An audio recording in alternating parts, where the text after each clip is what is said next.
आज मैं शेयर कर रही हूँ मूंग दाल की खस्ता कचौरी, जिसको बनाना बहुत ही आसान है और ना ही फटने का डर रहता है और ना ही बिखरने का। एक कचौरी को मैं तोड़ के भी दिखा रही हूँ।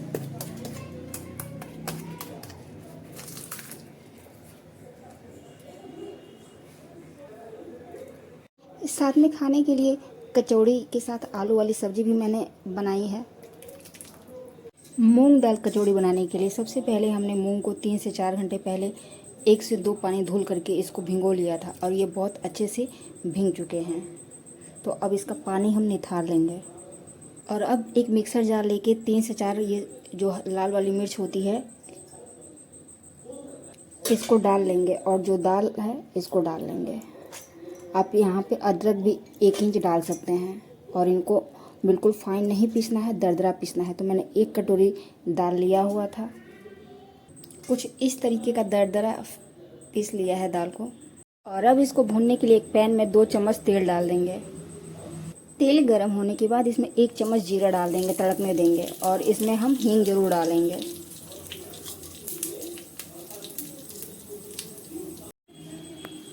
जीरा तड़कने के बाद इसमें 2 चम्मच हम बेसन ऐड कर देंगे। अब इनको अच्छे से भून लेना है ताकि इनका कच्चापन जो होता है एक बेसन का वो हट जाए।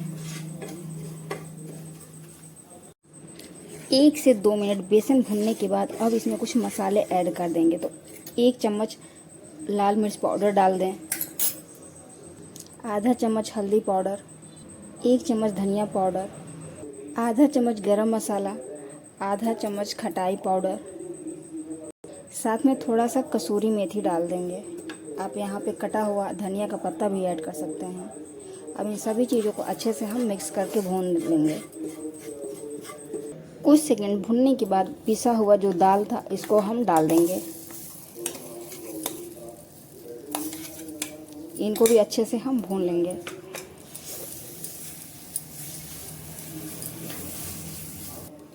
और अब इसमें टेस्ट के अकॉर्डिंग नमक ऐड कर देंगे। आधा चम्मच नमक मैंने डाल दिया है और इन सबको मिलाते हुए भून लेना है। इनको भूनने में 2 से 3 मिनट लगता है और बहुत जल्दी ये सॉफ्ट हो जाते हैं, पक जाते हैं।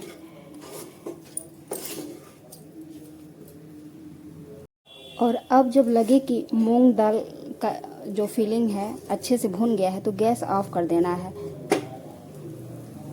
कचौड़ी के लिए डो लगाने के लिए हम यहाँ पे 300 ग्राम हम मैदा ले लेंगे और सबसे पहले इसको हमको छान लेना है। और अब इस मैदे में आधा चम्मच नमक डाल देंगे, आधा चम्मच अजवाइन डाल देंगे क्रश किया हुआ, साथ में 2 चम्मच घी ऐड कर देंगे या तेल, आप जो भी डालना चाहें डाल सकते हैं। अब इन सभी चीज़ों को पहले हम मिक्स कर लेना है। अच्छे से मिक्स कर लेंगे तभी आपकी जो कचौड़ी है खस्ता बनेगी। यहाँ पे थोड़ा सा तेल कम लग रहा था तो मैंने 1 चम्मच घी, और मैंने मेल्ट करके नहीं घी लिया हुआ है। इससे क्या होता है कि आपकी जो कचौरी है और खस्ता ही बनेंगे। और अब इसमें थोड़ा थोड़ा पानी डाल करके इनका डो लगा लेंगे। टाइट डो लगाना है। डो रेडी हो गया है और इनको ढक करके 5 मिनट के लिए हम छोड़ देंगे ताकि जो आटा है अच्छे से सेट हो जाए। और बिना लहसुन प्याज की आलू की सब्ज़ी बनाने के लिए हम 3 से 4 चम्मच सरसों का तेल कढ़ाई में डाल देंगे। आप जो भी कुकिंग ऑयल इस्तेमाल करते हो डालें। इसमें 1 चम्मच पंचफोरन डाल देंगे, साथ में 1 तेज़पत्ता, 2 सूखी मिर्च, चटकने देंगे इनको। और अब इसमें 1 मैंने टमाटर पीस लिया हुआ था, टमाटर और अदरक 2 इसको डाल देंगे। आधा चम्मच धनिया पाउडर डाल देंगे, आधा चम्मच हल्दी पाउडर, 1 चम्मच लाल मिर्च पाउडर, 1 चम्मच गरम मसाला, 1 चम्मच जीरा पाउडर। कचौरी के साथ खाने वाली ये सब्ज़ी बहुत जल्दी बन जाती है। अब इसमें हम पानी थोड़ा थोड़ा डाल के इनको भून लेंगे। आप चाहे तो ढक्कन लगा करके 3 से 4 मिनट लो फ्लेम पे इनको भून लें। मसाले अच्छे से भून गए हैं और इसमें 3 से 4 मीडियम साइज के आलू डाल देंगे। उबले हुए आलू हैं और इनको अच्छे से हम भून लेंगे। टेस्ट के अकॉर्डिंग यहाँ पे अब नमक हम छोड़ देंगे। चाहे तो कसूरी मेथी भी डाल सकते हैं।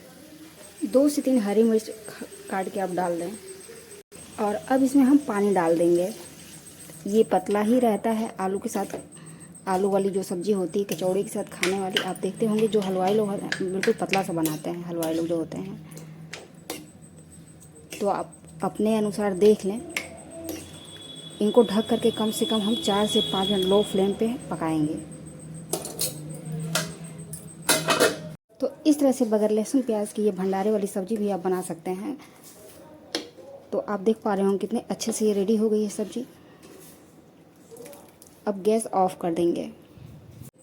मूंग दाल ठंडा होने के बाद अब इनके छोटे छोटे हम बॉल्स बना लेंगे। आप नहीं भी बनाएंगे तो भी चलेगा, लेकिन यह है कि ऐसे पहले से बना रहता है तो एक साइज़ का रहता है और ये फटाफट से तब भरने में आसानी होता है। तो इस तरह से छोटे छोटे मैंने बॉल्स बना लेने हैं।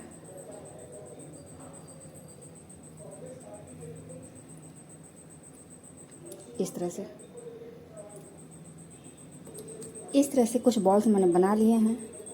एक तरफ आटा भी बहुत अच्छे से सेट हो गया है और इनकी अब हम छोटी छोटी लोइयाँ बना लेंगे। कचौरियाँ जो होती हैं छोटी छोटी ही अच्छी लगती हैं, तो हम इनकी छोटी छोटी लोइयाँ बना लेंगे। इस तरह से कटोरी नुमा हम बना लेंगे। और अब मूंग दाल का जो हमने बॉल बना के रखा हुआ था, इसको इसमें डाल करके इसको अच्छे से हम पैक कर देंगे। आपको जिस तरीके से आता हो उस तरह से इसको पैक करें। और इसको पैक करना बहुत ही आसान है। इस तरह से चारों ओर अंगूठे से लेते हुए दबाते जाएंगे। अगर आप चाहें तो एक्स्ट्रा जो है आटा, इसको आप ऐसे काट सकते हैं। एक और ख़ास बात, अगर आप चाहें तो गेहूं के आटे से भी इसको बना सकते हैं और ये बिल्कुल भी फटेंगे नहीं। आप चाहें तो इनको ऐसे ही फ्राई कर लीजिए। इस तरह से करने से ये होता है कि चारों तरफ जो फिलिंग है चारों तरफ फैल जाती है। और या तो आप चाहें तो हल्का सा बेलन लगा लें, या आटे और 2 चम्मच उसमें सूजी डाल लें खस्ता बनाने के लिए, या सिर्फ आटे से बनाएं, या 1 कटोरी मैदा ले लें, 1 कटोरी आटा। इस तरह से मैदे की लोइयाँ लिए और गोल इनकी कटोरी बना लेंगे और एक बॉल्स डाल देंगे और इनको अच्छे से हम पैक कर देंगे।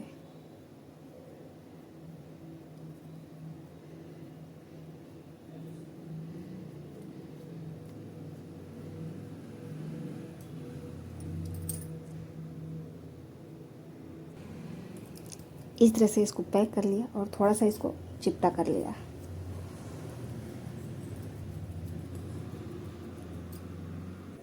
और इस पे हल्का सा हम बेलन लगा लेंगे।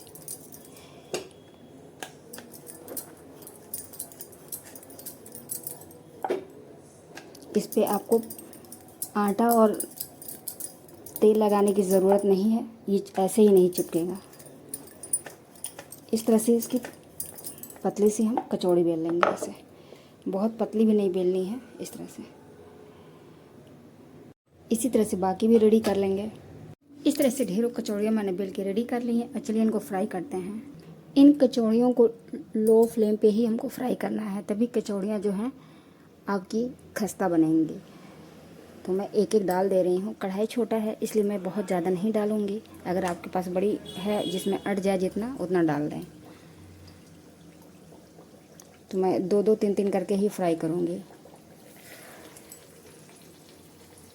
फ्लेम मैंने बिल्कुल लो रखा हुआ है। इस तरह से आप देख पा रहे होंगे कि मैंने अभी टच भी नहीं किया है और धीरे धीरे अपने आप ही ये फूलने लगी हैं, बिल्कुल गुब्बारे की तरह से। तो इनको अब हम धीरे से पलट देंगे, तुरंत हमको नहीं पलटना है। तो इस तरह से हम इनको पलट लेंगे। आप देख पा रहे होंगे बिल्कुल एक बराबर ही बने हुई हैं कचौरियाँ। इस तरह से इनको क्रिस्पी होने तक हम फ्राई करेंगे। मैं इसमें एक और डाल दे रही हूँ।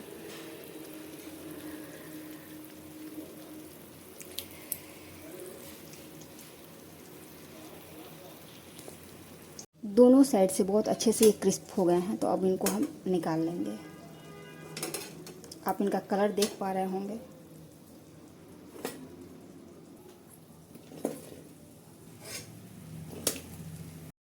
इसी तरीके का बाकी भी हम फ्राई कर लेंगे।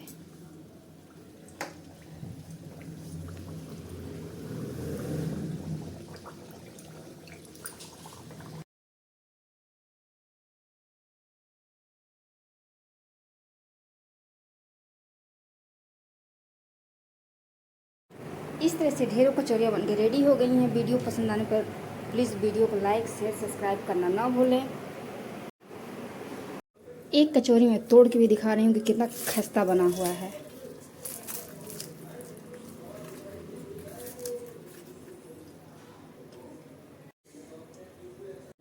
खास बात ये भी है इन कचौरियों में कि ये ठंडी होने के बाद भी ऐसी फुली फुली रहती हैं और खस्ता बनी रहती हैं।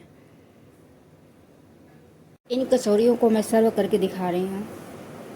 अब इसके ऊपर हम थोड़ी सी आलू की सब्ज़ी रख देंगे, थोड़ी सी प्याज